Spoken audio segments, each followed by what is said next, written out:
So, what do you think to the new intro?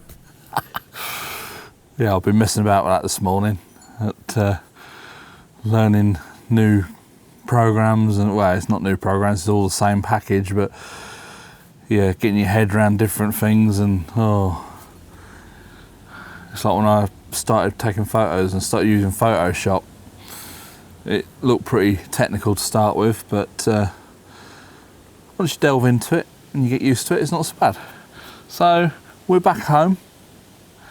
We had a couple of days on the farm, which you should have seen on the last video when we got all the grass cut. So today it's as hot as it ever was, which is very nice. When we got back, Tina harvested all the chilies in the greenhouse and the polytunnel, and spent most of last night cutting them up, putting them in the dehydrator. So they're all drying in the kitchen now.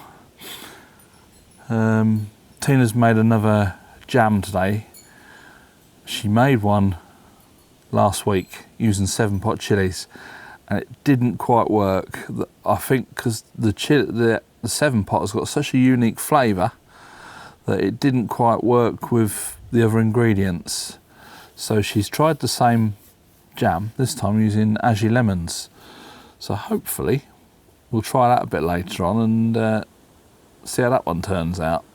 Yeah, there you go, it's all trial and error. So, bit of news, we got some, it's not merch, we haven't got enough of a fan base to put out merch, but I'll call it our uniform. So, baseball caps, Mad Dog Chilli Farm.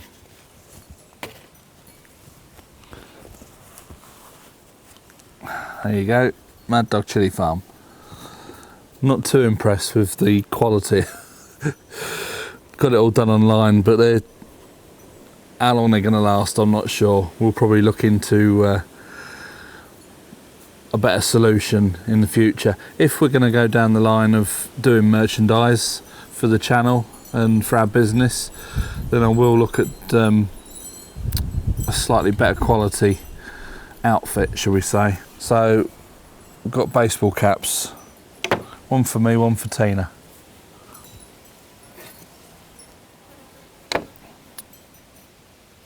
And here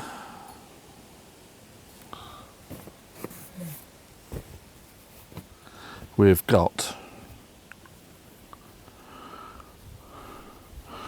again, these aren't brilliant, but they're obviously printed on the t-shirt, but they're slightly better transfers than on the hats. So got the logo on the front, on the back, Mad Dog Chilli Farm. So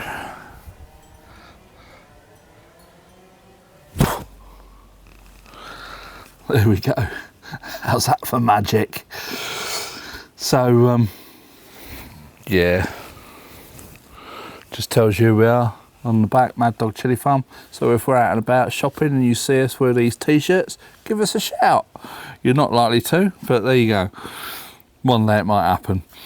But yeah, when we get a bit more of a fan base, we'll do some merch. But so for now, I'll show you around the garden, see what's growing, what's coming ripe, and yeah, that'll probably do. About to leave, already packing, come with me, I'm not really asking, we'll get away to a place where we don't know.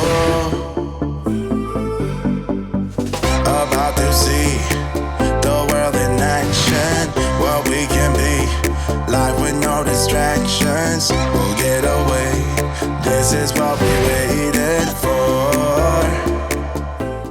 So we'll try again. I've just done a whole piece to camera and forgot to press the bloody record button because I can't see the screen very well in the sun. Oh, dearie me. What an amateur.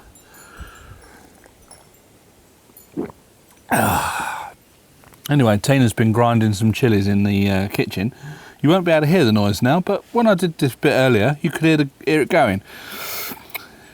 She dehydrates the chilies first, dries them out, crushes them up into flakes, that's good if we're selling flakes or this, that and the other.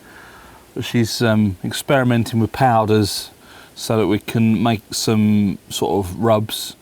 So we can have like, there'll be a combination of spices, and we'll sell it in a little tub that you can rub into meat, a little bit of marinade and that kind of thing.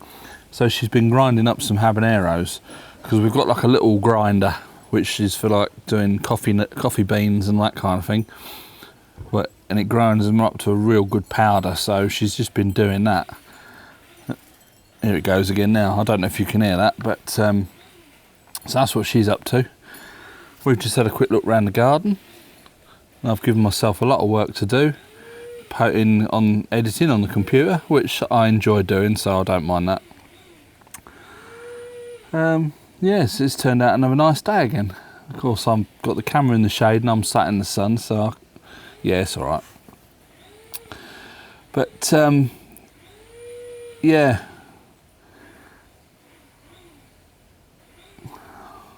I've totally forgotten what I was going to say now. Yeah, we're not sure when we're going back over to the farm, because a lot of it depends on the weather. Now, towards the end of the week, it's looking to get up into the 30s again. So, as I said in previous videos, we don't like leaving these chilies for too long. Although you don't have to water chili plants too often, with the greenhouse getting to 45, almost 50 degrees in the sun, the chili plants are obviously using a lot more water. So, we have to keep an eye on them. The polytunnel's the same. That gets us not as hot, but it's sort of if the greenhouse gets to about 45, the polytunnel's at about 40. So you know it's still hot. So a lot of the next visit depends on the weather. So we'll that one's floating at the minute. So there might be another video towards the end of the week from here. Depends what we get up to, if we're making any more sauces or anything like that. Now the sauce that I made a couple of videos back with the Thai Reds and the Ring of Fire, I've had a few people ask about that, so we're going to order some small bottles. No, not small, but proper sized bottles, because those bottles I put it in, the batch I made, it only filled 3 of those bottles, and you know it's not going to go very far if we do that. So I'm going to get some smaller bottles. I'm going to knock up a batch of just standard sauce with the Thai Reds, Ring of Fires and pineapple and all the bits and pieces, and then I'm going to do a special batch exactly the same but with added Carolina Reaper, just to, because the Carolina Reaper is quite a fruity chili although it's hot.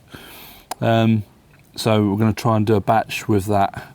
I have thought of a name, but I've got to do some research, make sure nobody else has used it, and that was Fruit and Fire Hot Sauce. Don't know what you think. Let me know in the comment section below. And because we've not come up with any other ideas for that one, but obviously we're not going to put that into production until a few people have tried it and say, yeah, I'll buy that one. But we're just going to do a couple of variations of it. And yeah, so I've sent a couple of parcels, well, Tina took them up there, to some family members, to tasters basically, just to try out some products that we do, give us some feedback. Now postage is going to be a bit of a nightmare. La Poste is very expensive. A 20 centimetre square box is, you're looking at about €15 to post back to the UK.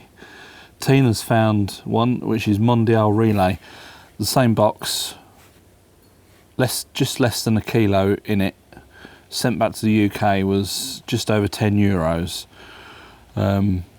We've done a calculation online, up to 2 kilos in the box, and that's still come on just under €12. So we can send 2 kilos back to the UK for about €12, which it sounds expensive, but you can get quite a lot in a box with 2 kilos. So you'd be better off buying a few products, getting it all shipped together, save on the postage, get spread over all of them then, rather than just buy one item and think, flipping it, that was expensive. But the main plan really, when we get set up on the farm, once we're registered as a farm and we can sell the produce that we've got, then we're really going to push it on the website. Any shops that sell farmers' produce, we're going to approach them, and any restaurants that have got a need for fresh chilies. I mean, to start with, we're only going to have chilies in the actual growing season, but we will be looking at growing chilies all year round under grow lights, that kind of thing, if there is demand for it. That's further down the line anyway. So we do want to keep things local, but on the other hand, we will ship back to the UK or wherever it wants shipping to. Obviously it's going to cost, so it's just one of those things. But yeah, so that's that. What else have I covered? Pretty much everything now. I've forgotten what I said in the last segment, which I wasn't recording. But yeah, so I've given myself a bit of work to do. So I'm going to go through now on the computer and have a bit of a play, because I do like all this. I like the filming, all that side of it. It's not quite so easy in the wheelchair, you know, getting to locations and stuff like that. But I do enjoy videoing, but I do also enjoy the editing side of it. So you might notice in the next few videos that there'll be a few little extras popping in, and whether they're any good or not, I don't know. You'll have to let me know. But it's all good fun. So that's pretty much it for today. So if you like this video, please click the thumbs up, that will help the channel. Subscribe if you haven't already. And from me and there in the kitchen, it's bye for now.